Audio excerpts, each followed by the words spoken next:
Welcome back to Hardball. 3 years ago, Army Major General Antonio Takuba was tasked with investigating the abuse of Iraqi detainees at Abu Ghraib. His report and his testimony on Capitol Hill was at odds with the Pentagon civilian leadership, surprisingly.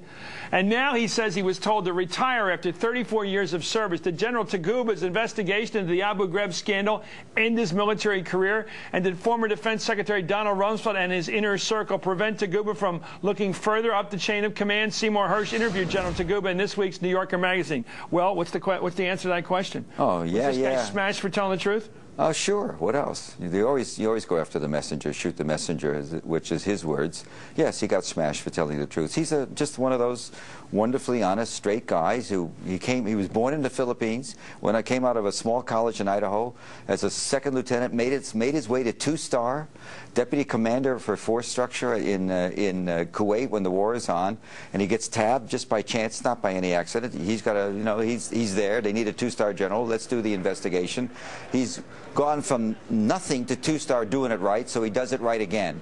And he decides, and he discovers what about Abu Ghraib that the higher-ups, the civilians, didn't like? He discovers a couple of things. He's prevented from looking beyond anything. He has grave suspicions that these bunch of kids didn't invent this kind of craziness. Yeah. Well, nobody watching this show thought those non-coms and the grunts did all that stuff. They didn't have a, they weren't creative writers. They didn't make up. They didn't bring the dog collars with them from West Virginia. They saw that stuff when they got there, and they saw other people doing it, obviously. Well, obviously, and in the military, there's a phrase. It's called one size fits all. Whatever you do in the special force prison, the special force prisons we have going, and the CIA prisons are very rough. Whatever you do. Okay. Let me ask you the question: why did all those guys? And I'm not defending their behavior because we saw it. They were stacking these guys up like hot dogs and humiliating them. And by the way, doing it on international television because those pictures went everywhere, driving more people to be suicide attackers of us. Who was giving him the lead to do this kind of stuff? What have you found out? What was he about to find out? What Takuba found out was that there was a major change in policy the previous fall. They brought in the general who ran Guantanamo, a guy named Miller, Jeff Miller. They brought him in, but the insurgency was beginning. This is the fall of '03. They brought him in from Gitmo. They brought him in from Gitmo. Because he was doing it tough there. He was doing it very tough there and doing what the big boys wanted done. He was getting calls from the boys in Washington and carrying out their orders. They brought him there to bring what they call strategic interrogation into the MPs at Abu Ghraib. Most of the MPs were trained to be traffic cops. They were reservists from West Virginia, Virginia. They were going to teach these guys how to integrate. The MP's job is to run a prison. And they were there to soften them up. They were there to work with the intelligence people who were doing the interrogation. Right. And Army regulations are really clean on this. MPs run prisons. They don't do interrogation. Okay, what did humiliation of prisoners, treating these people like dogs, how did that help the interrogation? As far as I could tell, no way. As Takuba says often, he said, all these tactics we use, and we're still using in the world, where are we? Are we winning? Yeah, but what was the intention?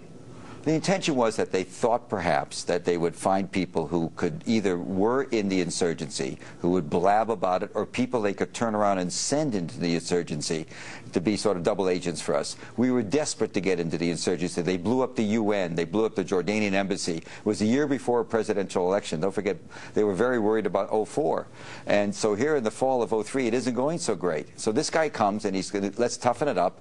Let's start whacking these people around. Let them do what they want. Whose idea at the Pentagon? Was this Cambone's idea? Was it higher up than him? Well, was it Feith? Who were the usual suspects here? The usual suspect is Rummy, Cheney, and the president. Right. Come on, who else?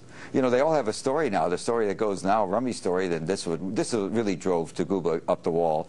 Rummy goes and testifies on May 7th before, he's sworn testimony before the House Senate Armed Services Committee and later to the House Armed Services Committee. If I'd only known.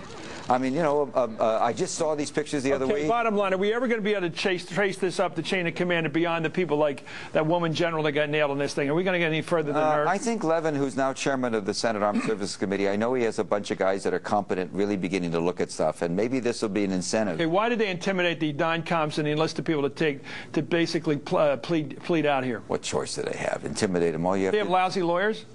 No, they had pretty good lawyers. What are you going to do? You did it because they did it. I mean, they did dumb stuff. Yeah, but couldn't they say they saw the higher-ups do it, that they saw it being done weekdays, they did it at night? It doesn't matter what they say. They did it. They did bad stuff, and they were caught, on film. And they're facing 20 years, so they pled to 3 or something. Well, they were on film. The only question... I understand. Yeah, okay.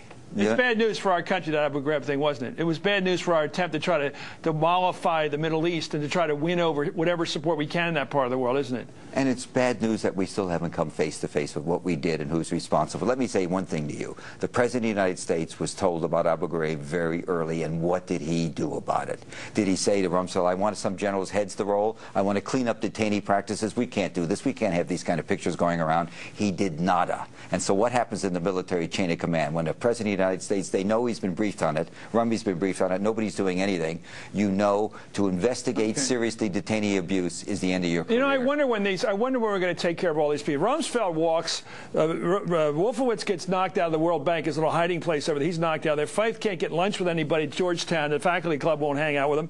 When are all these guys going to come, maybe put them in front of us and make them answer for this thing? Is it ever going to happen? Listen, you know. And Rummy and Cheney and all these guys? Well, Cheney's still there. I shouldn't say that. He's still in power. I got to be respectful. But the fact is, it seems to me all these guys with their nutty ideas that got us in this war, and the poor soldiers are paying for it every day over there. They got to live with their own thoughts, too. I'm afraid they're too comfortable with them. I think they're still dreaming. They're cooking up Iran for us now is what I think's coming. And you know that's coming, right? Because you just told me before we went on the air. No, I didn't say it was coming. I just say they haven't given up on very detailed planning. Very, very detailed. To go to Iran, boy, with more firepower. Down to nickel and drive nuts. You know, they've got to go. The boys that brought us Iran. Take it out. I love that phrase, take it out, like it's something they read somewhere. They've never been in a schoolyard fight, and they talk with such abandon about warfare and death. Anyway, thank you, Seymour Hersh. Once again, another breakthrough story. It's in the New Yorker this week. Up next.